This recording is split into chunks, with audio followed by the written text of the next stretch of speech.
Welcome to the Safeguarding Children Partnership Private Fostering Briefing. My name is Matt Johnston and I'm the Learning and Development Officer for Cheshire West SCP. The aim of this briefing is to promote awareness of private fostering across the borough and to update practitioners about the pathways here in Cheshire West and Chester. Firstly, I'm going to deal with some definitions associated with private fostering. Private fostering concerns children under the age of 16 or below the age of 18 if they have a disability. If they are not cared for by an adult who is a close relative, this may be considered to be private fostering. Close relatives are defined as if they're married to the parent, grandparent, brother, sister, uncles or aunts, whether they are full blood, half blood, by marriage or civil partnership. If a civil partnership or marriage is dissolved, they cease to become close relatives. The child or children also have to be cared for more than 28 days. This does not have to be consecutive. As a rule of thumb, if a child is spending more time away from home than they are at home, we might consider that to be private fostering. Any arrangements that are made privately without the involvement of the local authority may be considered to be private fostering. An arrangement is likely to be private fostering if the child lives with their cousin, a friend, a neighbour, a host family, great aunt or uncle, great grandparent, divorced step parent, or if they attend an independent boarding school and remain for more than 2 weeks during the holidays. Commonly, it may be an adult known as auntie or uncle, but who is in fact not a blood relative. According to the Children Act, a private foster carer is anyone who looks after or intends to look after somebody else's child for more than 28 days when they themselves are not a close relative of the child, as we've defined on the previous slide, and do not have parental responsibility for the child. Privately fostered children are defined as children in need by the Children's Act, so it is the responsibility of the area child in need team to undertake an assessment of their needs. Alongside private fostering, there are several responsibilities. Parents have several responsibilities associated, in as much as they must notify the local authority of the arrangement. They must provide the private foster carer with as much information about the child as possible, including things like health information, dietary needs, school or education needs, hobbies, religious preference, and ethnic background. They must ensure that the financial arrangements are made for the child and having agreed with the private foster carer that they are complied with. Parents must establish expectations of day-to-day management of the child's life with the private foster carers, and they must also make it clear to the private foster carer and the child the purpose of the arrangement, to ensure that the child is not left feeling insecure or not knowing what their future is. Parents must also maintain contact with their child and ensure contact is maintained with siblings. Only in extreme circumstances of concern should contact be discouraged.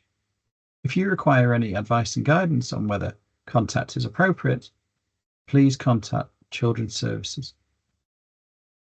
Additionally, the carers have responsibilities. If the private foster carer ceases to care for the child or children, they must notify the local authority stating the reason why the placement has ended. This should preferably be in advance, but if the child has left, notification should not be more than 48 hours after the change. They must also tell the local authority the name and address of the person who has taken over the care of the child. However, this does not apply if the child is returning to the private foster carer within 27 days. They must inform the local authority if there's a change of address that is likely to last longer than 6 weeks.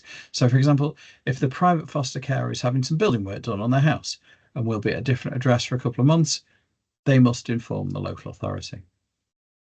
The local authority must also be told of any changes in the household, as well as any new convictions to anyone who lives or works in the household. Obviously, if a child dies within their care, the local authority must be notified immediately. Now, Cheshire West also have responsibilities, and they have a duty to promote the awareness of the notification requirements and respond to notifications of private fostering arrangements. They must also determine the suitability of all aspects of private fostering arrangements in accordance with the regulations and provide advice and support to private foster carers and the parents of children who are privately fostered.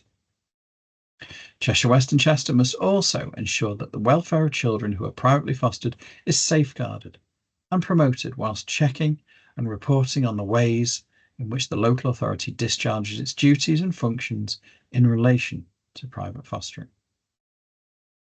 Now, private fostering, whilst often well-intentioned, carries several safeguarding risks due to its informal nature and the potential for arrangement to go unreported. There are several key risks associated with private fostering. The first one is a lack of oversight. Many private fostering arrangements are not reported to local authorities, which means that they may not be monitored or assessed for suitability. This can leave children vulnerable to harm without the knowledge of professionals who could intervene. There is also an increased risk of abuse or neglect, as children in unmonitored private fostering situations may be at increased risk of physical, emotional, or sexual abuse, or even neglect.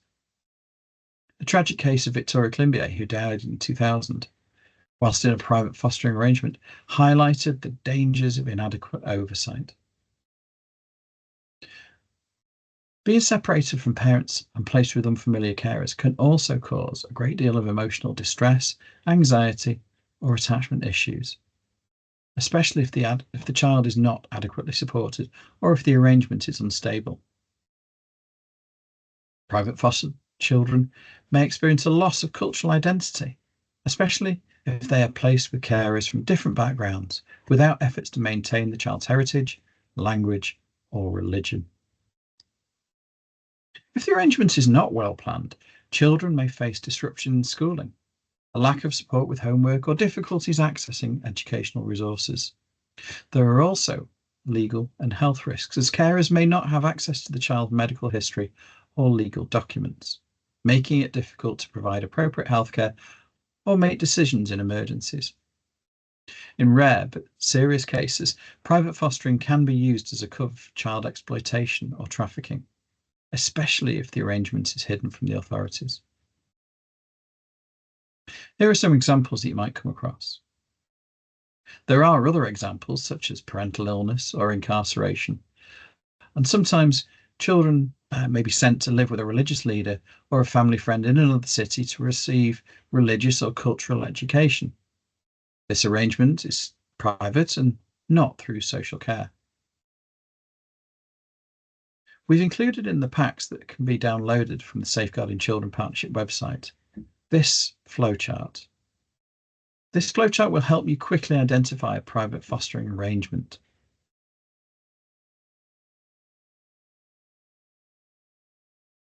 Here in Cheshire West, the process has changed in recent months. How it works now is that IART, the Front Door for Children's Services, the Integrated Access Referral Team, will receive a private fostering notification. This will be then passed to the Child in Need team for the area where the child lives. The allocated social worker will then conduct a visit. And once it's assessed that private fostering is confirmed, a private fostering assessment will be completed. The local authority will then write to all parties confirming if the placement is suitable. However, this is not an approval of a placement. It is merely an indication that the placement is suitable.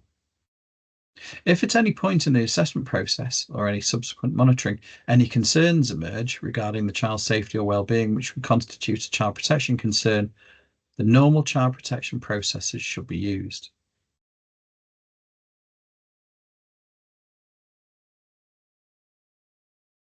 Private fostering suitability assessment of the carers will be initiated by the child social worker to assess the capacity and suitability of the carers.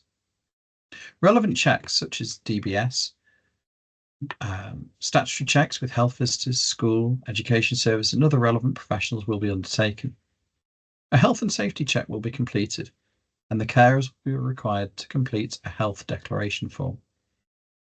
The private fostering suitability assessment should be completed within 42 working days from the point of notification, and a recommendation submitted to the relevant locality senior manager for sign-off. The letter will then be sent to the private foster carers, child, and parents confirming this decision. The local authority does not approve private fostering arrangements, but they do have the power to prohibit a person from privately fostering. If an arrangement is assessed as unsuitable, there are legal powers which the local authority can invoke to issue a notice of disqualification or prohibition in respect of the placement. A private foster carer may appeal to the Family Proceedings Court within 14 days of the notification of the local authority's decision under Schedule 8 of the Children Act.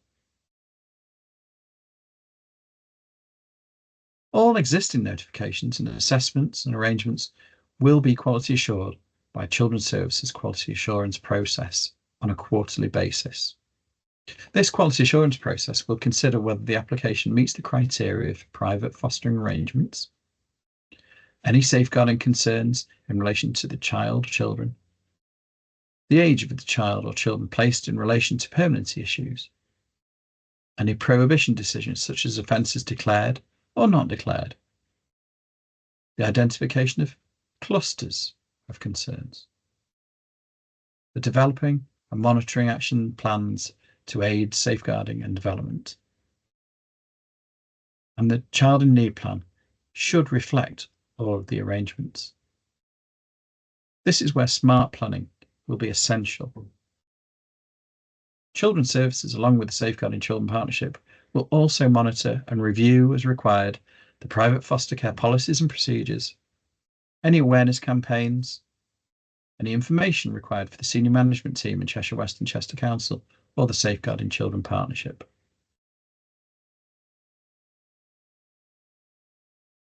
Should you have any concerns about the welfare of a child, please contact the Integrated Access and Referral Team on 0300 123 7047, option 1. They can be contacted between the hours of 8:30 a.m. and 5 p.m. on Monday to Thursday, and 8:30 to 4:30 p.m. on a Friday. Out of hours, evenings, weekends, bank holidays, etc., you can contact the Emergency Duty Team on 01244 977 277. Or you can always contact Cheshire Police on 101.